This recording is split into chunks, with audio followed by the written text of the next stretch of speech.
Hansot police સ્ટેશનના bike ચોરીના 4 ગુનામાં નાસ્તા ફરતા આરોપીને અંકલેશ્વર કોર્ટ પાસેથી ઝડપી પાડતી local crime branch Bharuch police મહાનિરીક્ષક શ્રી સંદીપસિંહ વડોદરા વિભાગ વડોદરા તથા ભરૂચ જિલ્લા પોલીસ અધિક્ષક શ્રી અક્ષય રાજ નાઓ દ્વારા ભરૂચ જિલ્લાના નાસ્તા ફરતા તથા વોન્ટેડ તથા પેરોલ જમ્પના આરોપીઓને ઝડપી પાડવા અસરકારક અને પરિણામલક્ષી કામગીરી કરવા સૂચના આપેલ, જે અનુસંધાને ભરૂચ એલસીબીના police inspector Shri MP Vala નાઓએ એલસીબીના અધિકારી કર્મચારીઓને ભરૂચ જિલ્લાના તમામ પોલીસ સ્ટેશનમાં અલગ અલગ ગુનાઓમાં નાસ્તા ફરતા તેમજ બહારના જિલ્લામાં નાસ્તા ફરતા આરોપીઓની માહિતી એકત્ર કરી આરોપીઓ શોધી કાઢી જરૂરી કાર્યવાહી કરવા માર્ગદર્શન આપેલ, જે અન્વયે ગઈકાલે police inspector R K Torani LCB Bharuch નાઓની ટીમ અંકલેશ્વર વિસ્તારમાં પેટ્રોલિંગમાં હતી તે દરમિયાન બાતમીદારથી ખાનગી બાતમી હકીકત મળેલ કે હાસોટ પોલીસ સ્ટેશનના બાઇક ચોરીના ગુનામાં ચોરીનો મુદ્દામાલ લેનાર નાસ્તો ફરતો આરોપી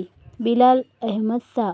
અંકલેશ્વર કોર્ટ પાસે જોવા મળેલ છે, જેને શરીરે ડાર્ક સ્કાય બ્લુ કલરની અડધી બાયની ગોળ ગળાવાળી ટી-શર્ટ તથા બ્લુ જીન્સ પેન્ટ પહેરેલ છે, જે બાતમી આધારે હાસોટ પોલીસ સ્ટેશનના બાઇક ચોરીના 4 ગુનામાં નાસ્તો ફરતો તથા ભરૂચ જિલ્લાના નાસ્તા ફરતા આરોપીના લિસ્ટમાં સામેલ આરોપી બિલાલ અહેમદ અનવારુલ હસન શાહ ઉંમર 32 રહે મકાન નંબર 65 ગ્રીન વેલી તાપી હોટલ પાસે કાપોદ્રા તાલુકો અંકલેશ્વર જિલ્લો ભરૂચ મૂળ રહે ગામ સેમરી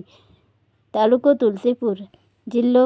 બલરામપુર યુપીનાને અંકલેશ્વર કોર્ટ પાસેથી પકડી લઈ બીએનએસએસ એક્ટની સંલગ્ન કલમો મુજબ કાર્યવાહી કરી વધુ તપાસ અર્થે હાસોટ પોલીસ સ્ટેશન ખાતે સોંપવામાં આવેલ છે।